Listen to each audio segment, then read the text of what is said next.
It's 6:30.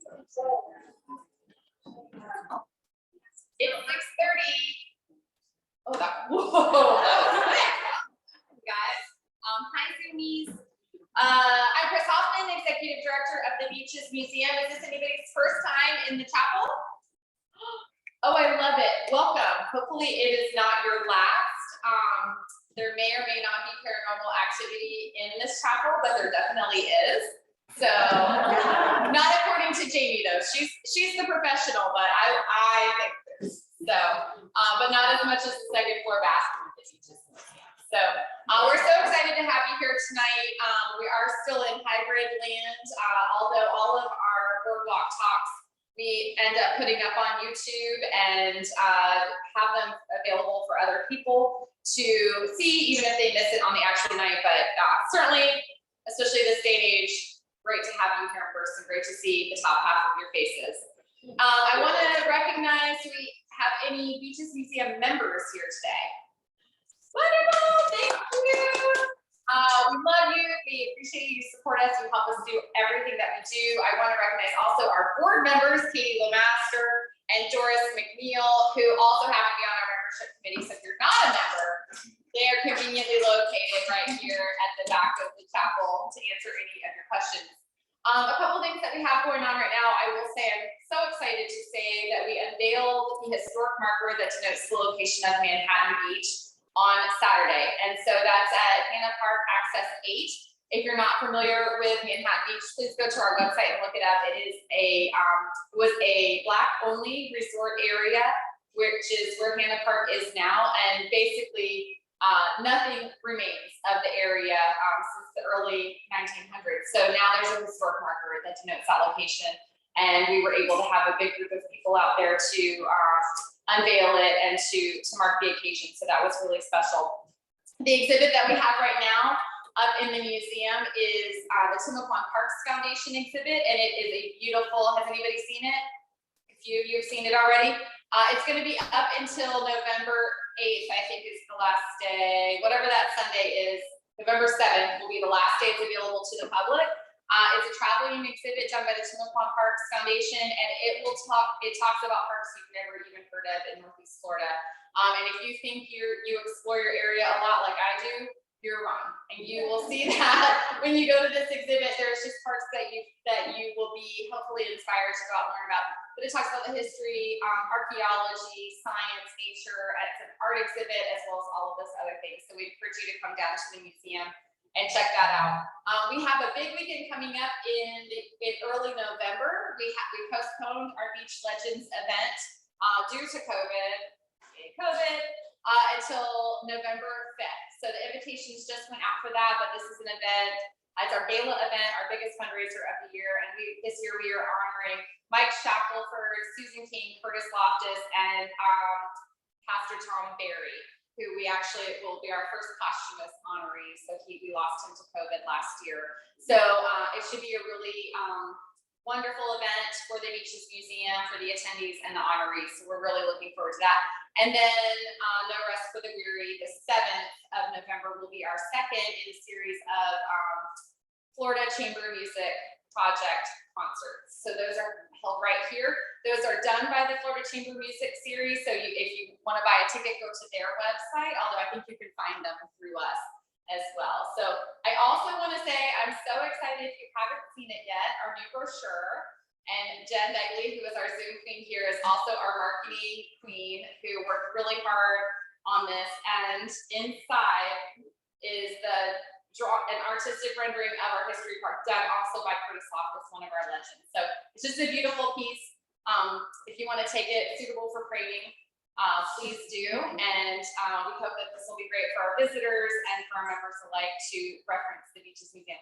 And we're using QR codes, so you can link right to our website, and great information there. So I'm so excited to bring back Jamie Pearce, and she is an author, and hopefully you all got a chance to peruse her books. And she's spoken here several times before, and this is always a great presentation. So I'm gonna let you take it away. I don't even need to say anymore because I'm just really excited. And if you don't get tonight, we do also sell them in our bookstore at the Beaches Museum. So but hopefully by next time. Sorry, there's a mic up here. Hey guys, I'm Jamie Pearce. I am the founder of Historic Haunts Investigations. I'm also a parapsychologist and the author of the Historic Haunt series. I've been involved in the paranormal for over 25 years. I was fortunate enough when I was 15 that a local group up in Michigan allowed me to join because I was so interested in history and the paranormal, and I took it so seriously that they let me join and start tagging along and learning things at a fairly early age. Through the years. Do what? Go ahead and use the mic. It's just, it's hard to hear you back there. Sorry.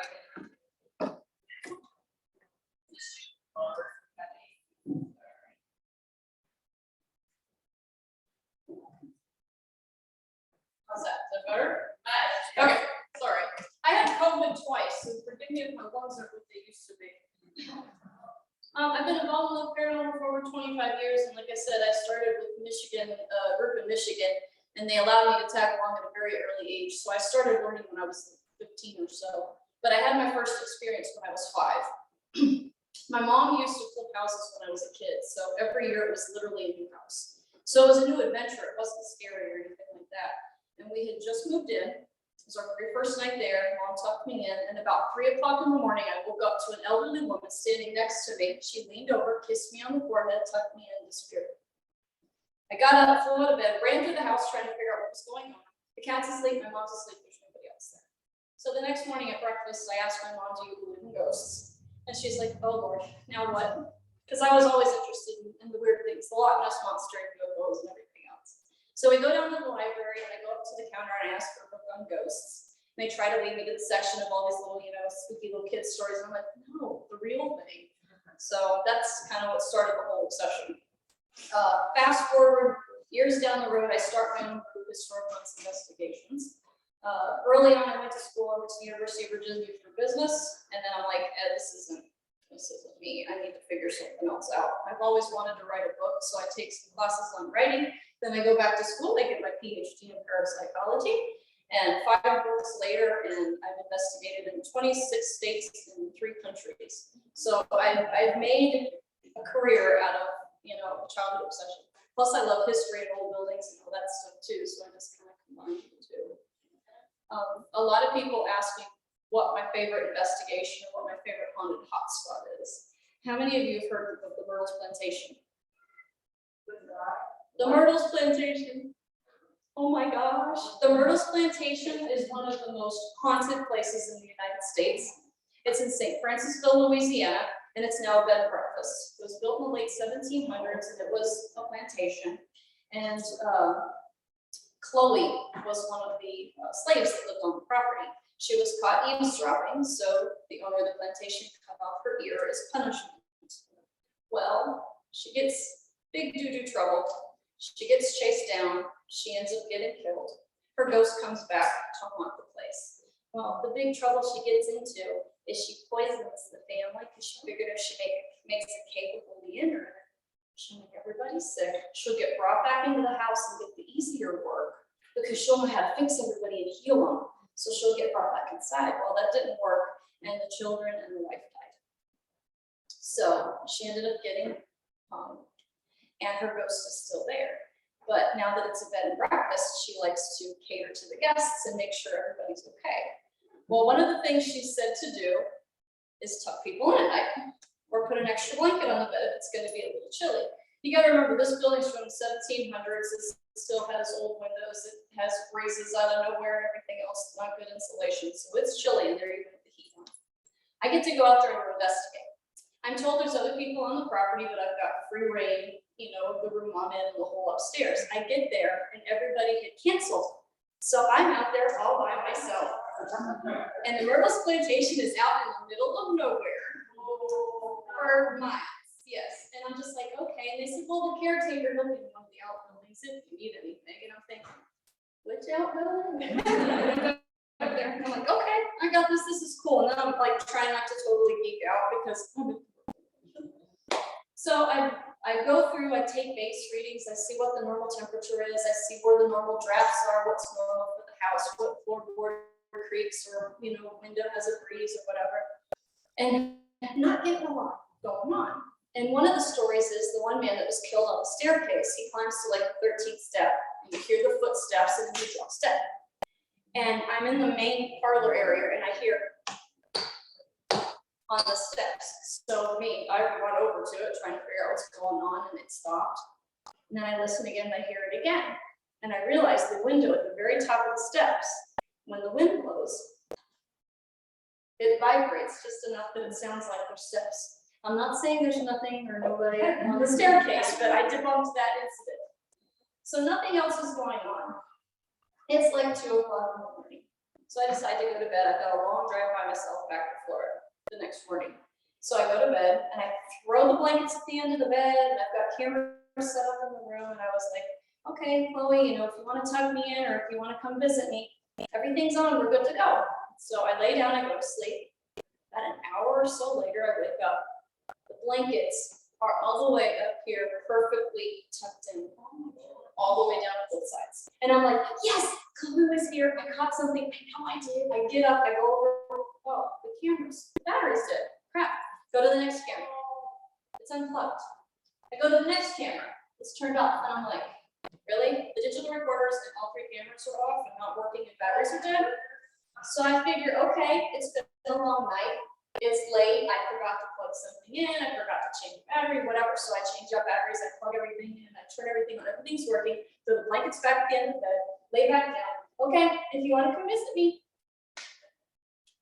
About an hour or so later, after I fell asleep, blankets are perfectly tucked in on the sides, all the way up to here, all the way down. And I'm like, okay, I know I got you this time. So I get up, fly to bed. Things are turned off, unplugged, batteries are dead. It happened 3 times. So the 3rd time, I was like, okay, Chloe, thank you for visiting me. I need sleep. I've got to get up in like 3 hours. It didn't. And unfortunately, when I reviewed all the footage and all the audio recordings, everything stopped like just before. So it's like if I slept for an hour, it's like everything turned off right at like 55 minutes or so. So nothing was counted. Everybody seems to think it works like on television, because on TV, these people, they go to these locations and you're catching full body apparitions all the time. You're catching EVPs all the time. You're becoming possessed every other investigation. It doesn't work that way. I can't tell you how many times we've done investigations and we literally sat there for hours discussing where we're going to go eat when we get done because nothing's going on. So, but it's those, few times where you actually capture something or experience something that keeps us going back and wanting to learn more experience more. So, anybody have any questions? I'm sure that somebody else didn't plug it in, try to plug it some use. No, I had every single lock on that door locked, and I had my suitcase parked up in front of the. I'm weird when it comes to staying at hotels. Nobody's getting in. I had my suitcases all locked in front of the door too. So I would have heard something. Nobody's there now. That's right. Anybody else? How long ago was that? The Myrtles,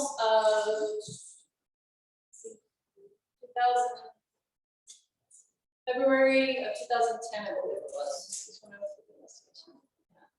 Yes, ma'am. How did you get the grade? Online, there's different colleges that still offer courses in parapsychology. It's getting smaller and smaller.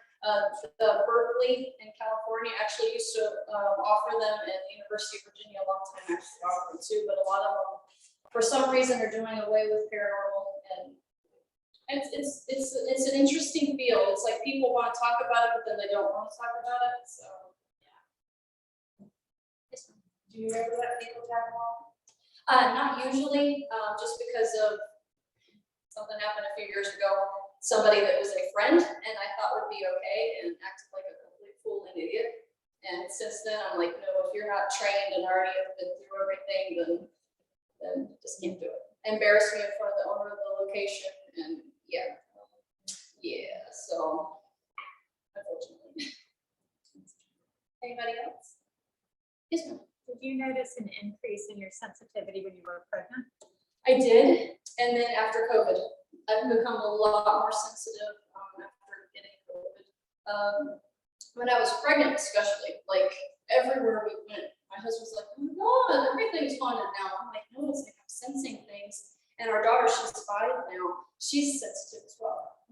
So we went to the university in Tampa that used to be the old hotel. And she went in there and she went up to a door and she touched it and she was like 2.5. And she goes, "Mommy, that's bad. That's a bad room." And it had paper over the window so you couldn't see in it. And I went and asked them in the gift shop. I was like, "Hey, what's going on with that room?" And they said, "Well, we're doing some refurbishments and stuff. And, we're trying to keep it up so people can't, see through the glass." And I said, "What, did something happen in there?" I said, "My daughter got a 55 on it." And they said, "Yes, I'm going to sold it one more time ago." So she's already picking up on things. And then since COVID, I've had more. It's weird. It's like I'll have nothing or I'll have everything. So. Just out of everything, what do you, like, how do you sense, or what are some of your tales?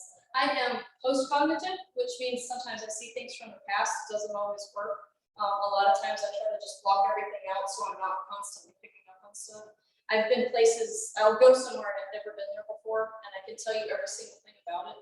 My first trip to Colonial Williamsburg, I was about 8 years old, and I was telling people about certain buildings and certain things that were in buildings, and I had never been there. I never read anything about it. So there was one incident in St. Augustine. One day I walked by the old church, the cathedral on King Street, or on the one that's on King Street, the big cathedral. Yeah. And I sensed someone lying on the steps that had been shot in the chest. And I'm like, what the crap was that about? So a couple days later on my day off, I went to the historical library and somebody was seeking sanctuary. And as they tried to get into the church, they were shot on the steps of the church. So I have a lot of post-cognitive experiences. Sometimes it's not great when you see that. Who's heard of the lighthouse in St. Augustine? Or been to the lighthouse in St. Augustine? Yeah, that's one of the most haunted places in St. Augustine. The house is haunted, the lightkeeper's house, by one of the sea captains that used to be a lightkeeper. He was a sea captain and then he retired from the sea and he became a lightkeeper. And his smoke, he used to smoke a really nasty, sticky cigar. People smell the cigar. Some people say they even taste it because it's so strong. I saw him in the keeper's house in the basement. I was coming down the staircase that goes into the basement. There's a hallway where the cisterns are. And I saw a man in a blue uniform walk from left to right. And I thought it was a reenactor. So I was like, oh, good. I can go pick his brain and ask him about the building. And I went down, there was nobody there. There was nowhere he could have exited to. And then found out later that he's supposedly still on the property. And then when they were building the lighthouse, they had one of those old hand pump rail cars. And they would bring up bricks from the water up the hill to the light to build the tower. And the children that were there, the keeper's children and some of the workers' children, they were like, oh, this looks cool. This looks like a fun ride. You hop in the car, you can go down the hill, right?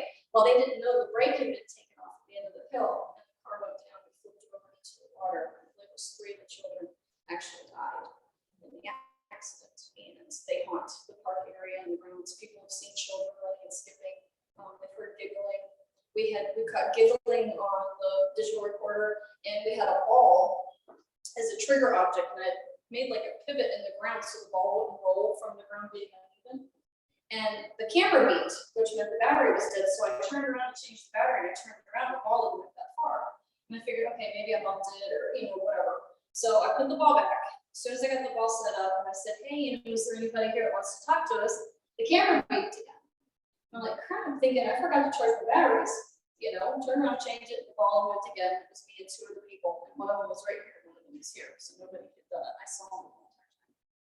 So, and then there's the kitty cat ghost. His name was Smokey, and he. I'll tell you the story. He did not die by this accident. So don't anybody freak out. The kids built the kitty cat parachute. They took him to the top of the tower, and they dropped the kitty cat. Parachute opens. The kitty cat survives, but of course he hates people after that, so it's all running. And he survived. People captured pictures of the tower, and it almost looks like a mushroom shape, like something like a parachute with a little thing underneath of it. And people have seen a cat. We've actually seen a cat a couple of times running around or feel something rub up against the legs. So, That's insane. yeah. What about around Jacksonville Beach? The museum. Where?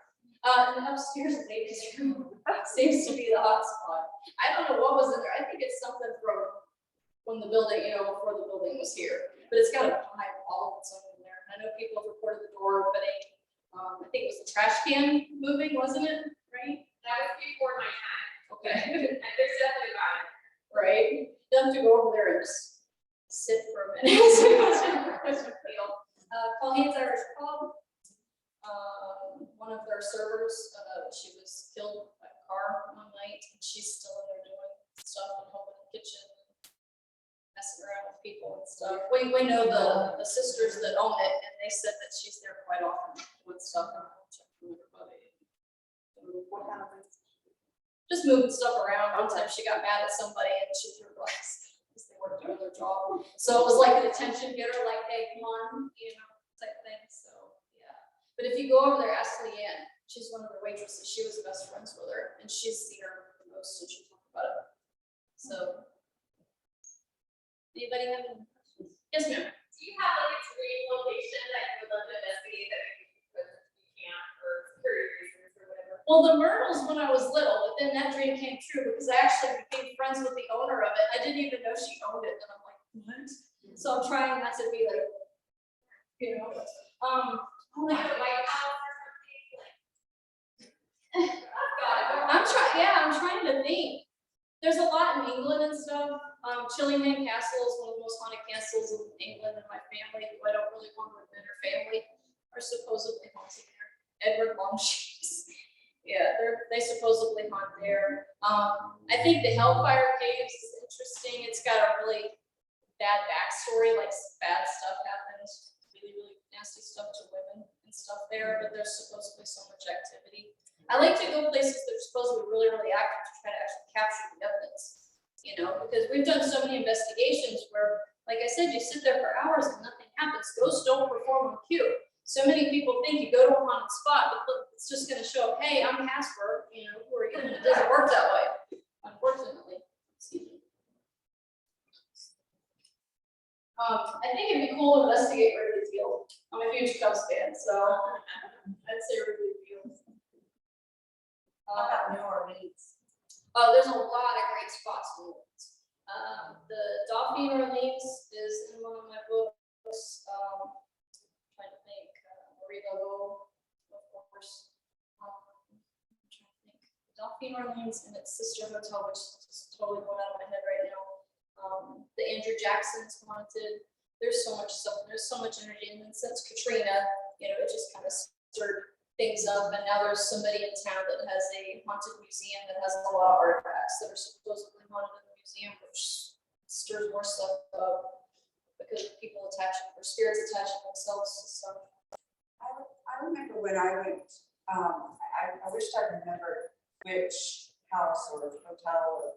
But there was a story of the doctor that was experimenting with crab lady, like he would Yes. take limbs off of Yes. and reattach them to other people or other places. Madame Laurie, yes, she's gonna be, that story's gonna be in one of my future South books. I actually had a hard time writing and researching it because it's such a nasty story. They were sadistic, they really were. Her husband was a doctor, and they took their slaves and they experimented on them. And a fire happened to break out in the building. And when the fire department came and knocking down walls, trying to put the fire out, trying to get everybody out, they found, I think it was like 8 or 12 slaves in cages. And they had one of them, all the bones had been broken and reshaped. And yeah. And this place is so messed up. It's been for sale so many times. People are like, oh, I'm gonna go in and I'm gonna exercise and it's gonna be fine. And then things get worse. Somebody else buys it. I'm just gonna turn it into a furniture store. They opened and they came in opening day and there was urine everywhere. Oh. Yeah, and then they tried 2 more times to open and they just, you have to get this. There's, there's something to it. And then I don't remember who it was, but there was a celebrity that bought it a few years ago. I don't know if it was John Cusack or somebody like that had bought it. And I'm like, what do you want it for? I mean, it needs to be leveled. Just make a little park, put a little sign up, to remember everybody that passed there, just leave it be. So were you ever able to? I've been there, but I have not been in the building. Try it out. Yeah. You didn't get to investigate. Honestly, I don't know if I want to. I think being, post-cognitive and stuff, I think I don't want to, It was a hard story to get through editing and writing and everything, so. Yes.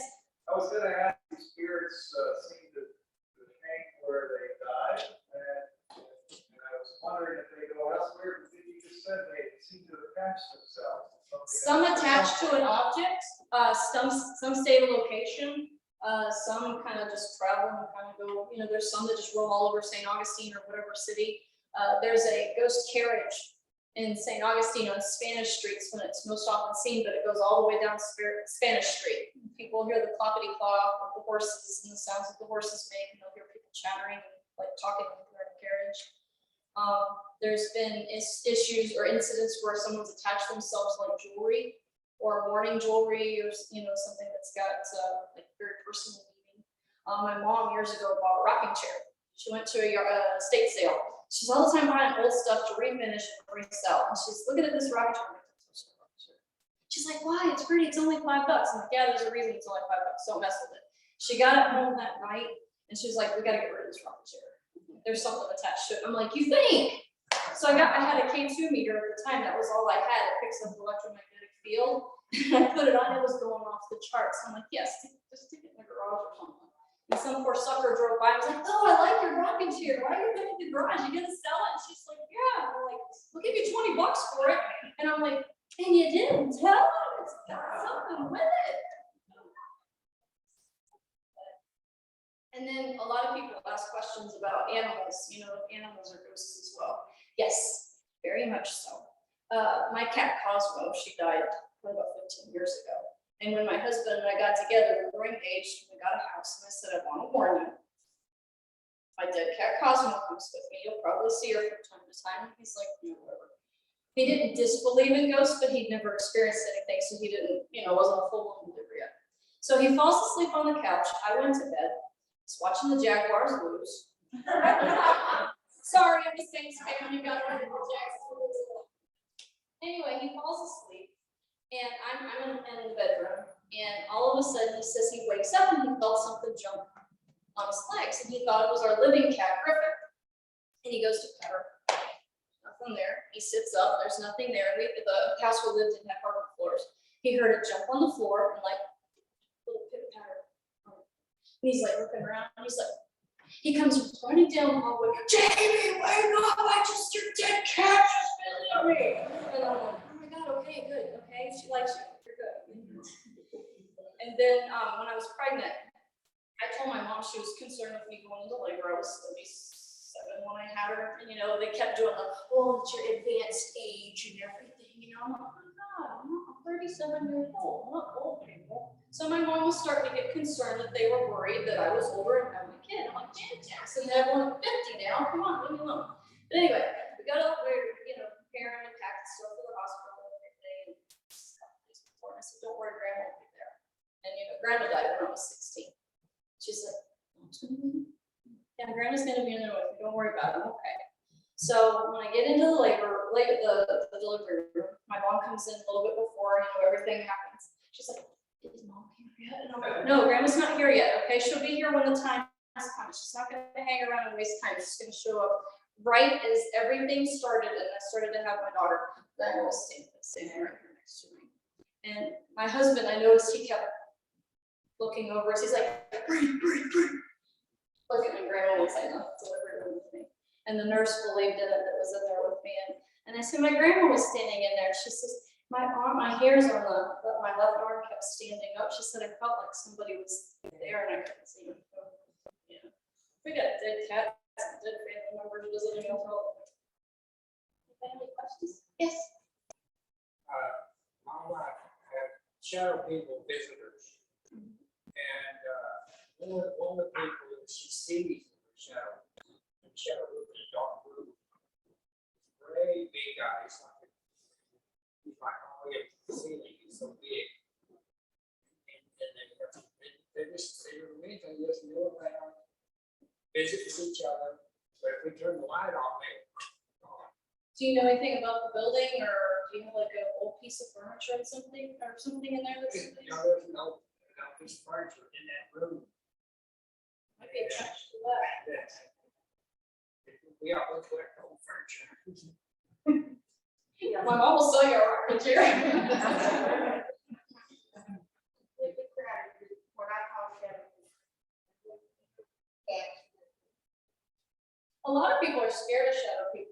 because they're scared of what they don't know. That's why a lot of people are scared of the paranormal, because it's something they don't know a lot about. And, you know, the biggest majority of the time, whatever people were in life, they are in death. So if they were above whole in life, that's probably what they are if they come back. You know, if they were a happy-go-lucky person, that's probably how they are, you know, in their afterlife. Yes. And so, you know, you said it isn't like it's on TV, right? So Right. you have to pretty even feel, you know, demeanor. But if you do sense something, what do you do? Like just say, you know, yeah, you're not supposed to be. Like, what do you do? Well, I've had one bad experience, the May Stringer House in Brooksville. There's they call him Mr. Nasty because they don't, I don't know if they give out his name now, but back then they didn't used to tell it just because there was families still around. He was an old blood villain. He thought women were put on this earth for two reasons: to wait on them and to wait on him hand and foot. And his steamer trunk is upstairs in the attic.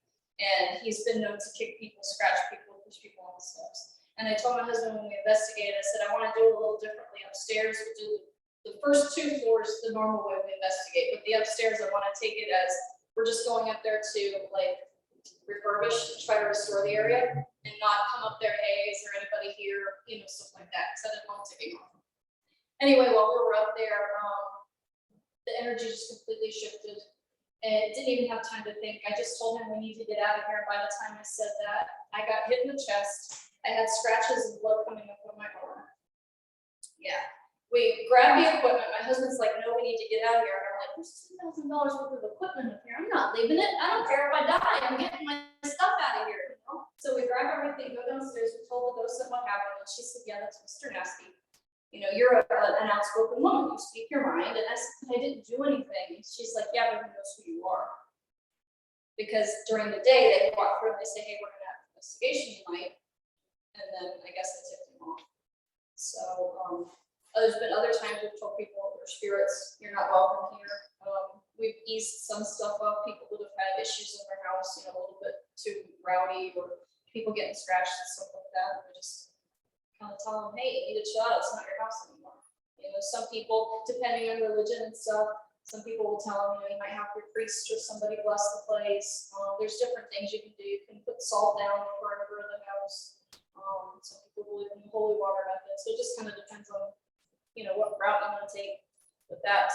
Put black salt like at all the entryways. It can help keep out negative energy. Sprinkling that. We've had very few bad experiences. The Worksville was the worst. The next day I walked out of work, I had a mini stroke. And there, I mean, you can't go to the hospital with all this and say, oh yeah, I was attacked by some sick dog ghost last night. You know, it was like, oh, I don't know. Like, have you done any new medication or anything? I'm like, no, I don't, you know. I went to some historic building yesterday, you know. So, yes. That's kind of sounds like Beetlejuice to me. So you saw that, I'm sure you saw that. When I was a kid, honestly, I can't even tell you what it was about. Focus, on the other hand, I think. I saw Beetlejuice when I was a kid, but I didn't like it that much. Ghostbusters, though. Yeah. Yes. How about Castlevania? Yes, the hotel is very haunted. I went there a couple of years ago for like just Halloween, have fun, and did a little seance thing, but the seance to me just seemed like so hokey. I don't really So participate in like, seances, and honestly, when people ask me about psychics, like who do you recommend? The only 2 I recommend is Chip Coffee and Amy Allen, and they've both done a lot of television work and stuff. I've worked with both of them. I do recommend them. I'm not knocking anybody in Castlevania. I don't know any of them personally. So have you done any investigation? I investigated the hotel a couple of times. So yes, there. Different people that just kind of pass through. A lot of it seems to be just people passing through, coming and going. It seems to be a portal. A lot of people think of like ley lines underground, the invisible lines that it just kind of opens up and brings more energy, and it's easier to materialize and kind of come and go. So it was funny. We did an event one night. There was quite a few people there. They break people into groups, and I was in a group with about 5 or 6 people. And this woman was getting mad, and she thought I was like a ghost repellent.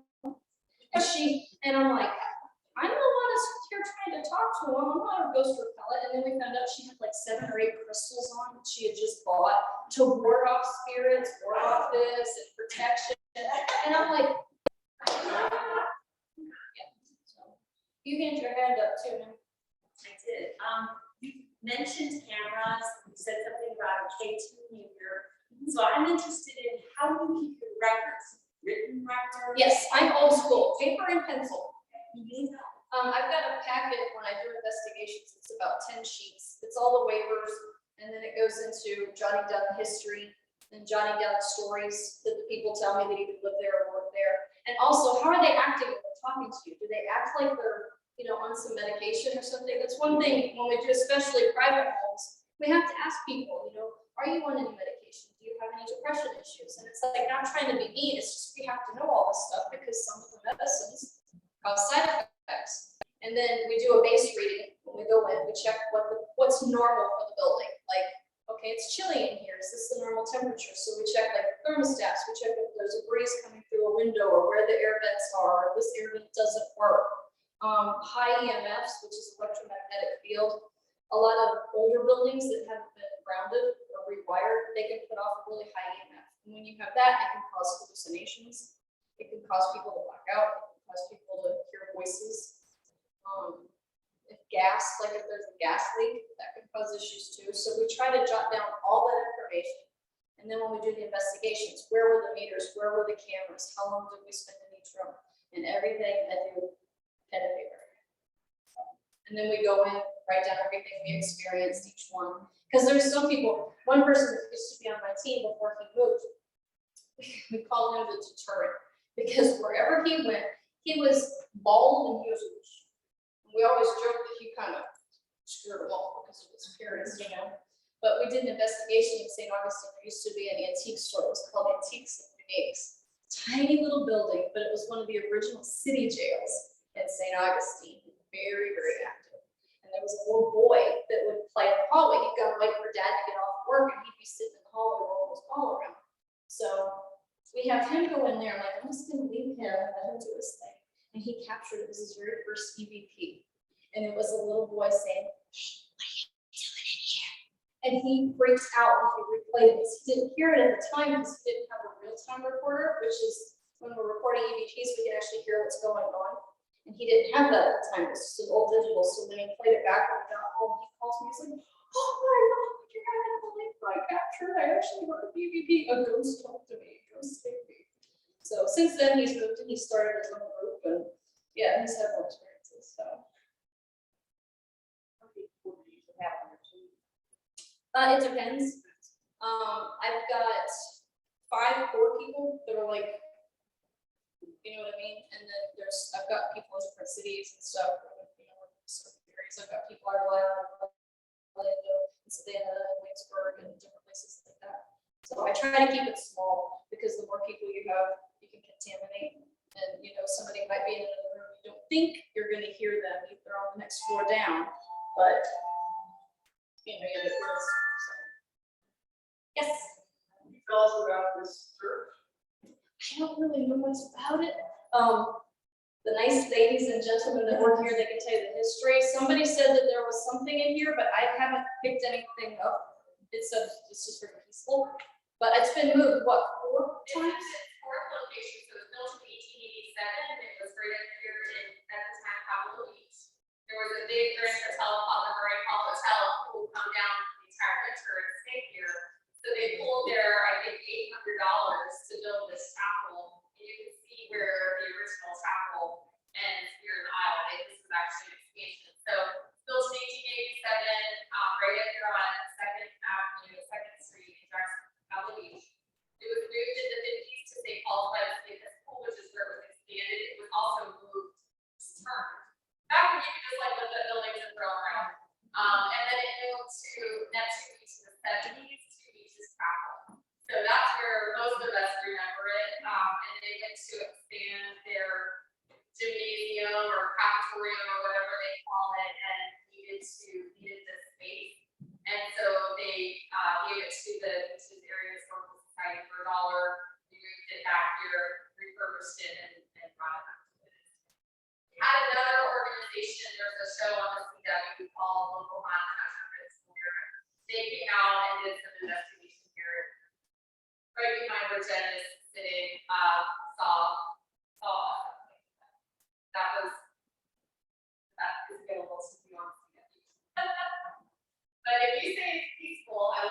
Yeah, I don't feel anything, but I mean, like I said, ghosts don't perform on cue, they might show up for you and not for me, or vice versa, you never know what they're And gonna. we do a number of weddings, you're still, weddings, memorial services, all of that.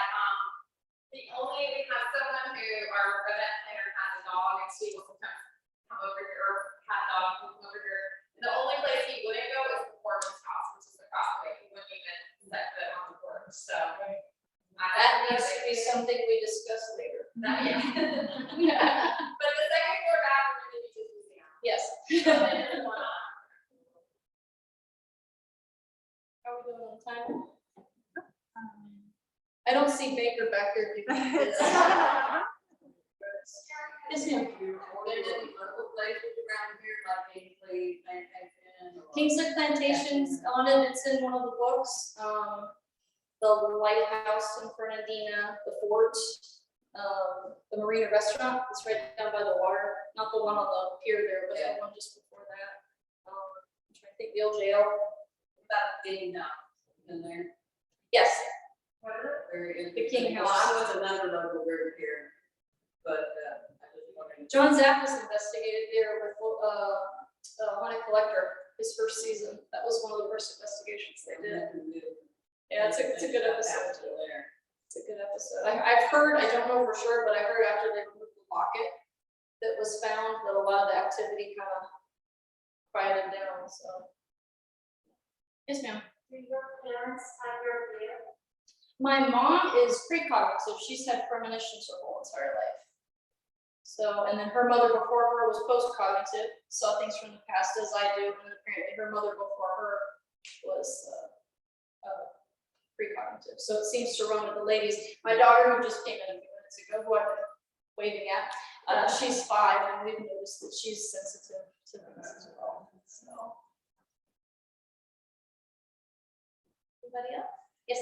Within your circle of professionals, do you find a higher incident of angry ghosts or? The of biggest those majority- who are just there? The biggest majority of them that we've experienced, they're just kind of here, they're just hanging out, they didn't really want to leave.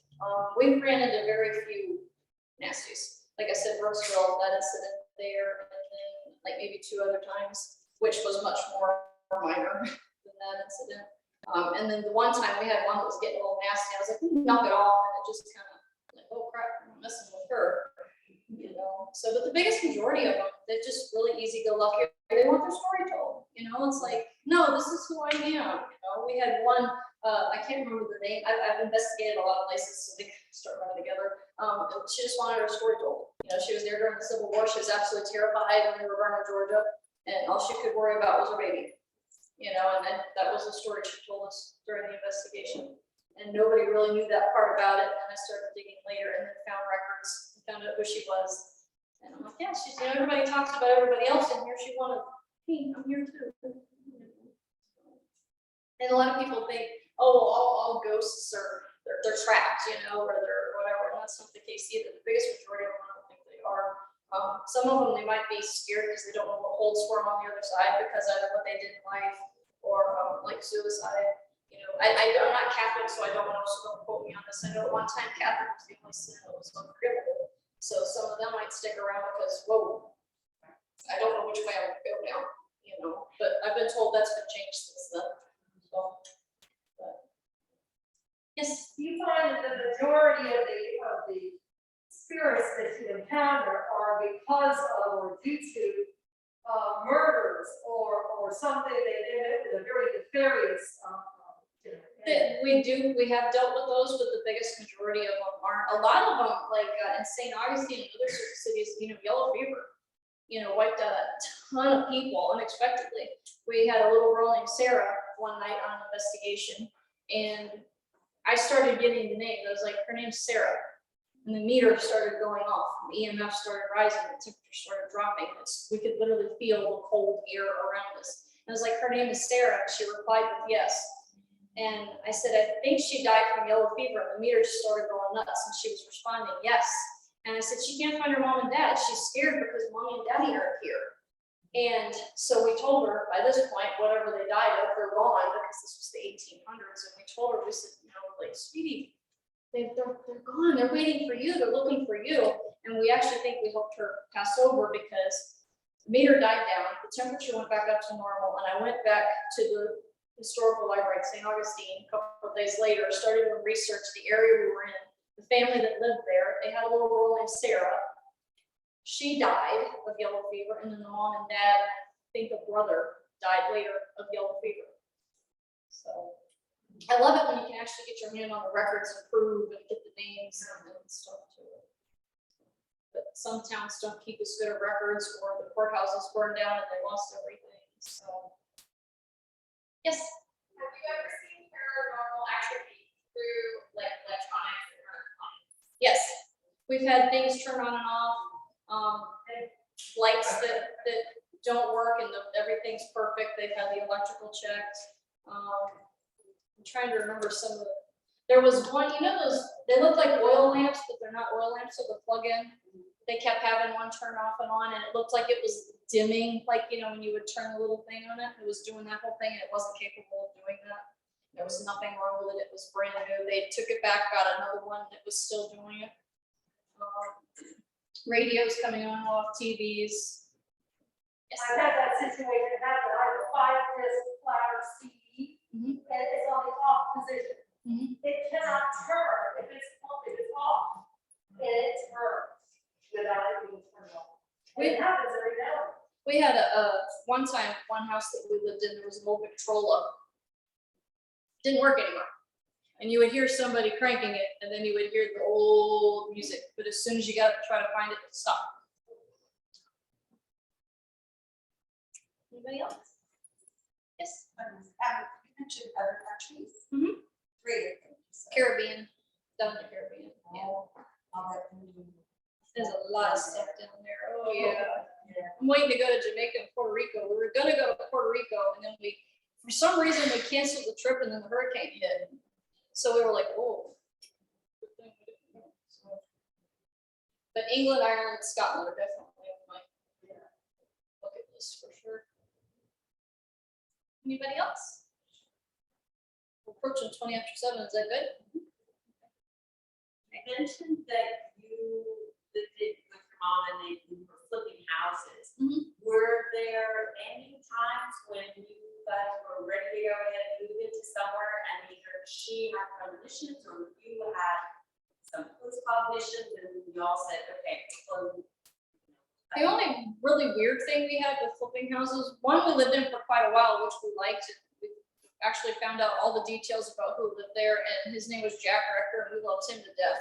He died like 20 years before we got there, and he was still brewing coffee and playing music and stuff, but we had told him a couple times he had to stop because it was a little late, you know. But the only bad thing, or uncomfortable thing I should say, when we lived in the area, we found out after we moved in, back in the 1800s, the area was called Haunted Hollow. They're like, yeah, you know, strange lights and mists and stuff were seen back there, and we're like, oh, whatever. And then we ran into somebody else who's like, oh, you live in Haunted Hollow. Yeah, I don't go back there. And it was the only house back there anymore. The one that we bought was the only house there. And we moved in, and it felt fine, but like at night, like the energy just shifted. On the main floor of the house, we're perfectly fine. Nobody would go upstairs at night. There were 3 bedrooms downstairs, and then there was 2 rooms upstairs, and we added a bathroom. We were gonna turn it into a master suite with like a big walk-in closet, a bedroom, and a bathroom. Got everything fixed. It was gorgeous. I was claiming that room. I was gonna take it. And yeah, no. Nighttime came, nobody wanted up there. The cat would go up there all day long. Sun go down, she wouldn't even go near the staircase. So that's the only like weird thing with the flipping houses. So, yes. Find activity in the cemetery. Not much. Not much. I mean, it's just their bodies, you know, usually their spirits aren't there. The only time we really found incidences in the cemeteries is like the voodoo activities or, you know, different, you know, people messing around and stuff. So, but most of the time. I would think battlefields, Yes. Yes, big time. like a little bit. Gettysburg, extremely haunted. We went to Appomattox, there was quite a bit of activity. Petersburg, a lot of the Civil War battlefields and Revolutionary War battlefields, for sure. I captured it's funny, Bunker Hill, the battle happened at Reed's Hill, but Bunker Hill is where the monument is. And I was taking pictures of the monument and I caught this really strange colored orb. And orbs usually I kind of throw out the window, because of dust and bugs and water and everything else. But when they have a color to them, a lot of people believe that it was their aura and life. And it was a purplish blue color to this orb. And it looked like it was trying to travel up the stairs of the monument. So, and I also captured one of those in St. Augustine, sitting on the bench. Before you have your post-cognitive visions, is there kind of like a telltale sign that you're gonna have them, or do they I just get a headache. get It's that? like right when it happens, I get a headache. But then I suffer migraines now too, so it's like, okay, So is it? am I getting a vision or is it a migraine? Anybody else? I think we're good, guys. Thank you, everybody.